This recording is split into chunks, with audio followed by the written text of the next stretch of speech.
제가 마지막으로 에코프로에이션 영상 찍었었던 게 한 5개월 전쯤이더라고요. 6월 25일 굉장히 의미 깊은 날이죠.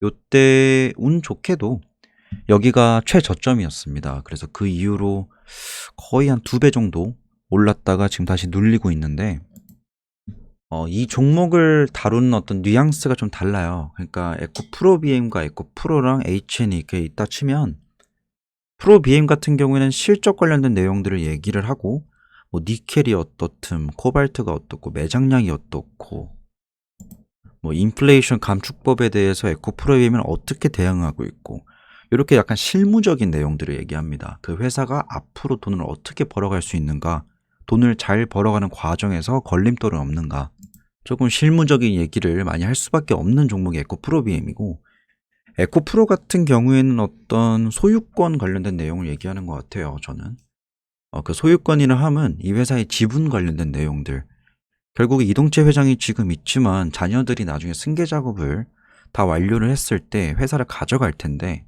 그 과정까지 이 회사의 소유권이 넘어가는 과정에서 그 흔적들이 좀 남습니다. 이거는 뭐 깊게 공부해 보시면 다 보이는 건데, 예를 들어 그 흔적이 가장 잘 보이는 게 지분 변동도 있겠지만 사채로 좀 많이 보여요. 채권이 어떻게 돌아가고 있는가.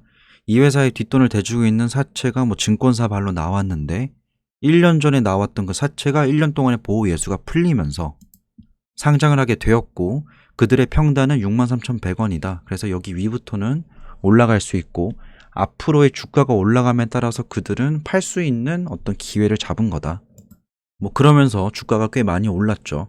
그리고 그들은 아직 사채를 다 정리하지 않았어요. 전환 청구권 행사를 완전히 다 하지 않았고 꽤나 많은 양이 남아 있습니다. 이걸 어떻게 이해하시면 되냐면, 우리가 가지고 있는 주식 같은 경우에는 내 계좌에 들고 있다가 매도하면 그만이에요. 근데 그렇게 전환 청구권을 행사해야 되는 CB나 BW 같은 경우에는 전환 청구권을 신청을 해서 행사를 해야 되고요. 그걸 주식으로 바꿔온 다음에 팔 수 있습니다. 그러다 보니까 전환 청구권 행사한다는 거는 잠재적인 매도 물량이 나올 수 있다는 시그널인데, 그게 아직 안 나오고 있어요. 뭐 HN 얘기하다 뜬금없게 에코프로 얘기하고 있긴 한데, 여튼 에코프로의 상황은 그렇습니다. 걔네는 조금 더 장기적으로 이 회사를 보유하고 소유할 생각인 것 같아요. 여튼 BM은 실물적인 거, 에코프로는 지분법 관련된 내용들, 소유권에 대한, 그리고 소유권의 이동과 이전들, 이런 내용들이 주된 내용들이라면 HN은 무슨 얘기를 해야 될까? 그러니까 무슨 얘기를 해야 될까를 이해하려면 이 회사의 어떤 서사에 대한 이해가 필요하겠죠. 그래서 제가 이 이후에 올렸었던 영상이 제목이 에코프로에이션 서사입니다. 그러니까 이 회사는 뭔 얘기를 해야 될지, 뭔 얘기를 해야 될지를 알아야지, 이 회사에 대한 이해가 있어야지 얘를 요 정도면 싸다, 요 정도면 비싸다 평가할 수 있을 거 아니에요. 제가 비교를 통해서 에코프로에이션의 지금 현재 상황을 말씀드릴게요. 여러분이 어떤 가게를 갖다 칩시다. 에코프로라는 가게였어요. 그 가게에서 술집인데 얘네가 파는 꼼장어가 그렇게 맛있대요. 그 밖에도 다른 메뉴들도 있는데 이 꼼장어가 대부분의 매출을 담당합니다. 사람들은 이거 먹으려고 먼 길을 와요. 그래서 에코프로가 이 꼼장어를 분리해서 다른 가게를 차려버린 거예요, 옆에다가. 왜냐하면 사람들 꼼장어 먹으러 오는 사람들도 있는데 그렇지 않은 사람들도 있으니까 아예 분점을 내준 겁니다. 이게 물적 분할이에요. 그건 과거에 했습니다. 꽤 오래전에 했었고, 분리해서 했더니 그 꼼장어 가게가 대박을 터뜨린 거예요. 그리고 에코프로 본점은 장사가 그저 그렇게 돼요. 근데 얘네가 갖고 있는 나머지 짜투리 어떤 안주들이 있죠. 요게 에코프로 HN입니다.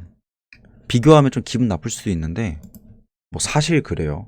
제일 잘 나가던 거 분리해서 떼놓고 걔는 크고 있고, 본점에서는 남아있던 어떤 본 사업들을 이어가고 있는데 그게 장사가 생각보다 잘 안 되는 거죠. 그래서 이 회사를 그냥 평가를 하려면 에코프로라는 이름값을 빼고도 한번 평가를 해줘야 되고요. 에코프로라는 이름을 달고 있을 때도 한번 같이 평가를 해줘야 됩니다. 일단 에코프로라는 이름을 달고 있으니까 달고 있을 때의 평가 기준으로 한번 말을 해보면, 얘가 2021년 6월 달에 인적 분할을 통해서 상장을 했습니다. 그러니까 에코프로를 들고 있는 만큼 비율적으로 에코프로 HN 주식을 준 거죠. 상장하고 얼마 안 움직이는 듯 하다가 막 4만원, 3만원 왔다 갔다 하다가 얘가 한 달도 안 돼가지고 3만원대에서 갑자기 20만원대로 쫙 올라버립니다. 거의 6배, 7배 오른 거죠. 요때 이거를 먹으신 분들도 있지만 저는 못 먹었어요. 근데 이거를 먹었던 사람들도 동의할 게 있을 겁니다. 3만 원에서 21만 원까지 갈 만한 재료가 있었는가? 그건 아니었거든요. 그러니까 예를 들어서 에코프로 H는 환경 사업을 하고 있는데 여기에 기존에 하고 있었던 매출량보다 뭐 10배, 7배 증가한 어떤 호재가 있었는가? 그게 아니었습니다. 제가 판단하기로는 에코프로에서 에코프로 H는 분리해서 상장을 하는데 이 회사를 도대체 얼마 정도의 밸류에이션을 해줘야 되는가를 시장에서 헷갈렸던 것 같아요. 그러다 보니까 시장에서 야 이거 한 7만 원 가는 거 아니야? 했는데 7만 원에서 8만 원에 8만 원? 야 10만 원 가는 거 아니야? 20만 원? 이렇게 올라간 거죠.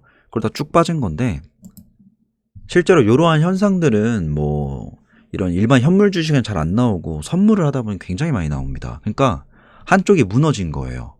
모두가 오르지 못할 거라고 예상을 했기 때문에 거기에 많은 숏이 잔량들이 묻어 있었고 그 숏이 터지면서 숏커버 나오고 주가는 빵빵 튀면서 추세 매매하는 사람도 따라 올라타고 그래서 올랐던 걸로 좀 봅니다. 그럼 결국에 그 한 1년 동안의 시간 동안에 얘가 그 거품들을 다 걷어내고 본연의 가격을 돌아왔잖아요. 상장 초기 단계 가격까지. 이게 이 영상을 찍었을 때잖아요. 그러면 얘가 얼마가 적당한지는 사실 여기서부터 시작을 해야 되는 거예요. 3, 4만 원부터 얘가 얼마 정도 플러스 알파를 받아야지 적정한 가격인가. 그럼 이 적정한 가격 아래에 있다면 내가 사면 되는 거고 이거보다 위에 있다. 그럼 안 사면 되는 거잖아요. 간단한 거잖아요.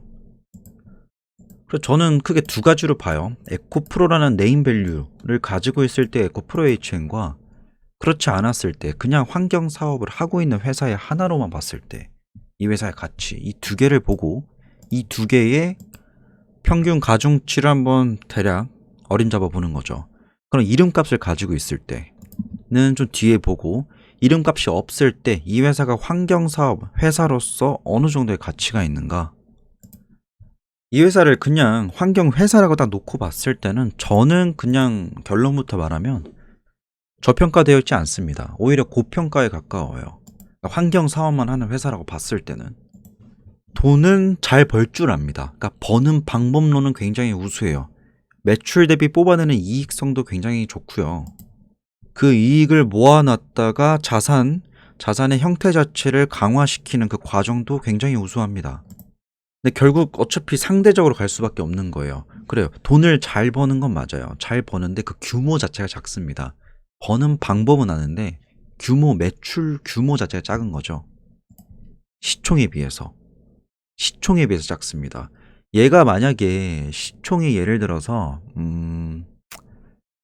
대략 지금이 한 3분의 1 정도 됐었다. 그리고 에코프로라는 이름값이랑 아무 상관없는 그냥 일반 기업이었다. 되게 싼 기업입니다. 그러니까 약간 어떤 느낌이냐면 농사 지을 때 굉장히 좋은 탈곡기가 있어요. 뭐 1분에 한 60포대 정도를 걸러낼 수 있는 탈곡기가 있다 칩시다. 이 회사는 60개를 만들 수 있는데 넣는 쌀이 너무 적어가지고 10개밖에 못 만드는 정도인 겁니다. 근데 그게 이 회사의 노력이 부족해서냐? 그게 아니라 이 환경사업 부문 자체의 시장 규모가 작아요. 그러니까 해 먹을 게 별로 없는 거예요. 그러다 보니 이 회사의 어떤 재무구조 대비해서 지나치게 많은 시가총액을 받고 있는 것은 사실입니다. 다만 수익성은 굉장히 우수하다는 거. 그래서 이 매출 규모를 키우면 되는 건데 이 시장 자체가 매출 규모를 이렇게 키울 수 있는 시장은 아직은 아니다. 그리고 저는 향후에도 이 환경사업 부문이 시장 파이를 확 키울 수 있는 그런 산업인가에 대한 의문도 좀 있습니다. 그래서 결론은 이 회사는 환경사업, 그러니까 메인 사업 자체만 놓고 보면 그 매수 타점이 사실 나올 수가 없어요. 저는 제 기준에서는. 결국엔 얘는 네임밸류입니다. 네임밸류 플러스 향후 이 사업을 버리고 2차 전지에다가 숟가락 올리는 거. 요게 가장 큰 호재고 그 호재를 대비해서 저는 아직 그래도 이걸 매집하고 있는 세력들이 있다라고 생각을 해요. 물론 이게 호가창이나 아니면 차트상으로 막 대놓고 들어오고 나가는 거 이런 건 잘 안 보여요. 근데 앞서 말했다시피 그 환경만 떼어놓고 보면 참 별론데 이 네임밸류랑 향후 얘네가 변신을 했을 때 그 모습에 대한 밸류에이션이 상당히 좋을 거기 때문에 이 회사를 관심 갖고 매매하는 사람들도 좀 있는 것 같아요. 결국 얘를 위로 끌어다닐 수 있는 힘은 네임밸류 플러스 신사업 나가는 겁니다. 환경사업 부분이 물론 이름상도 좋고 그러니까 면목상으로 되게 좋아요. 근데 좋은데 사실 그 투자하는 사람 입장에서는 뭐 아무리 아름다운 일이라 한더라도 그게 돈이 돼야지. 돈을 잘 버는 기업에 시장 파이가 점차 커가고 먹거리가 넘쳐나는 시장에 있는 종목을 사고 싶지 약간 좀 뒤처지는 그런 시장에 투자하고 싶진 않거든요. 그래서 저는 어떤 비전을 보냐면 이 회사가 아직까지는 환경사업 부문을 맡고 있어요. 그게 약간 에코프로가 BM으로 넘어가는 이 과정의 변천사에서 나온 어떤 자네들이거든요. 근데 이걸 언제까지나 가져갈 수는 없습니다. 사업의 수익성은 좋지만 여기서 충분한 돈을 뽑아낼 수 없다면 결국 얘네도 변화를 꾀할 수밖에 없는 상황에 봉착하게 되는 겁니다. 그래서 저는 이 회사가 당장은 아니더라도 향후 뭐 1, 2년 안으로 지금 현재 하고 있는 온실가스 저감 장치나 뭐 이런 환경 관련된 일들보다는 2차 전지 혹은 2차 전지가 아닐 수도 있어요. 어쨌든 신사업으로 진출을 할 가능성이 저는 있다라고 봅니다. 에코프로 입장에서 경영진들 입장에서 이 회사를 언제까지나 환경사업 부문에 머물게 둘 이유가 없어요. 어차피 대부분의 에코프로 계열사 중에서 돈 버는 거에 상당 부분 에코프로빔이 벌고 있는데 에코프로 H는 옛날 사업을 그냥 그대로 쭉 진행한다? 그건 약간 추억 보관 장소로 여기는 겁니다. 그럴 필요가 없이 에코프로빔이 지금 하고 있는 사업 중에서 향후 머티리얼즈도 상장돼가지고 다른 일을 할 거고 그러면 만약에 머티리얼즈 상장한다 했을 때 그리고 다른 종목 하나 더 상장한다 했을 때 에코프로빔, 에코프로 머티리얼즈 다 2차전지 관련된 사업 부문을 맡고 있는데 얘 혼자 환경을 한다고요? 저는 그렇지 않을 거라 봐요. 지금 현재로서는 온실가스가 26%, 미세먼지가 33%, 클린룸 케미컬 필터 39.24% 이렇게 하고 있는데 제가 생각했을 때는 에코프로 경영진들이 목표로 했었던 바는 요 온실가스 요쪽이었던 것 같아요. 그러니까 이게 예전에 테슬라 한창 뜰 때요. 그 탄소 배출권 관련된 이슈가 굉장히 큰 화두였습니다. 지금이야 뭐 2차 전지 종목들 대부분 다 그 원자재 관련돼서 핫하죠. 원자재를 누가 먼저 석점하느냐. 근데 과거에는 요게 더 핫했습니다. 탄소 배출권 요거 내다 파는 거. 뭐 지금도 이 회사가 해외에서의 고객들의 온실가스 저감 실적을 한국으로 들고 와서 탄소 배출권 시장에다가 파는 이런 구조거든요. 근데 이게 재밌는 게 전기차 시장 처음 뜰 때는 굉장히 중요하다라고 여겼었는데 요즘에는 그게 주안시되고 있지 않아요. 우선시될 것들은 당장 전기차 파는 거고 기술력 확보하는 거지 뭐 이 탄소 배출권 판다? 이런 거에 관심이 없더라고요. 그러다 보니까 이 회사가 약간 에코프로빔에다가 발을 좀 얹어놓고 어깨동무하고 있던 사이에서 그래 너네 일 잘해 우리는 이거 환경사업 하고 있을게 요런 분위기가 된 것 같아요. 지금 약간 도태되어 있습니다. 이거 도태되어 있는 건 어쩔 수 없는 사실이에요.